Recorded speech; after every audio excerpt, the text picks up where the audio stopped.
Hi, Hobby Dad here. I'm going to be doing my first gardening videos for you guys. I'm going to be doing a review of two different raised garden beds. One system is by Greens Fencing and it lays directly on the ground. The one we're looking at here first is from Redy-Garden, Redy-Garden. Most of these are made of cedar like this is, generally all made in the USA. This particular one costs $145 at Menards. It's 4 foot long by 2 foot wide with about 9 inches of depth for planting in the box, which is good for most vegetables. So you can see it has raised legs.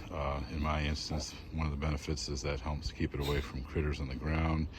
If you have a bad back and don't like the lean, it's easier to reach things to weed. And this is, in my case, going to be used close to a fence. By raising it up, you get another hour to a day of sunlight by changing the angle versus the height of the fence. So I'm gonna take a break here while I open it up and lay out the parts. We'll review how easy it was, as well as how long it takes and what the finished product looks like. So here's all the initial parts, the side slats and the main legs. And then still in the box are all the bottom slats and the caps. Initial impression is this is higher quality cedar than a lot of the other sets I've seen. It smells really good. The ends are cut really nice and clean. There's no hang-ups here. So I'm essentially going to start with one corner post. There's 2 slats for each side. One side is flat and then has the piece on the bottom where the bottom boards will sit. That's these pieces here. And then you have ones that have some decorative beveling, and those are the ones that go along the top. So it's a very simple, just slide the ends into the slots and see how long this takes. So this is the end of step 1. That took about 1.5 minutes, 2 minutes. Again, this is cut really nice. The little pieces, the tabs fit right in there real easy. We use the non-decorative pieces for the bottom.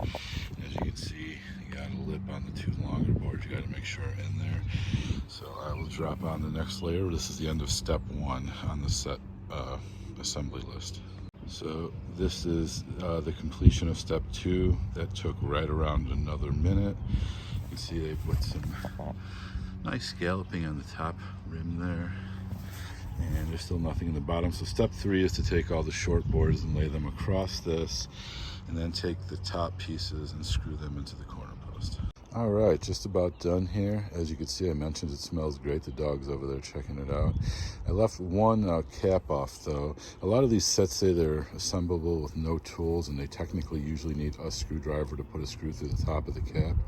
But in these ones, they've already pre-assembled that. I just wanted to point that out to show that it really is truly toolless.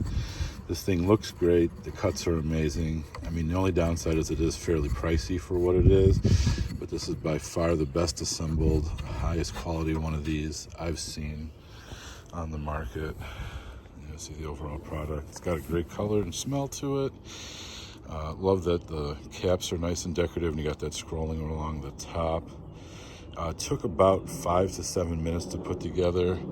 I didn't mention before, the inside planting area is 43 inches by 19 inches by 9.5 deep, and that's 4.6 cubic feet of soil.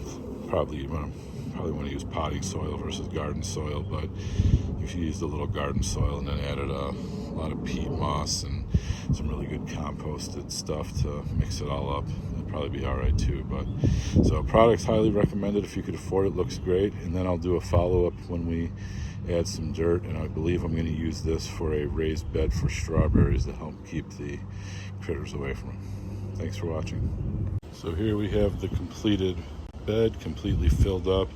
It took more like 4.8 to 5 cubic feet of dirt versus the 4.6 the box said, and it's actually not completely full. Some people would go more full than this.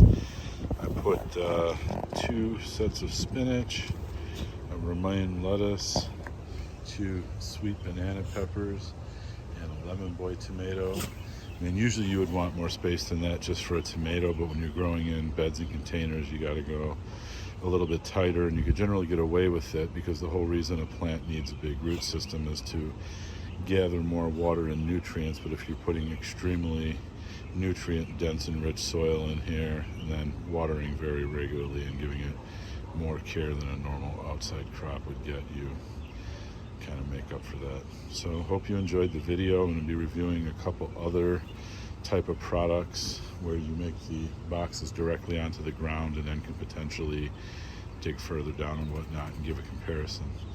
Please like and subscribe.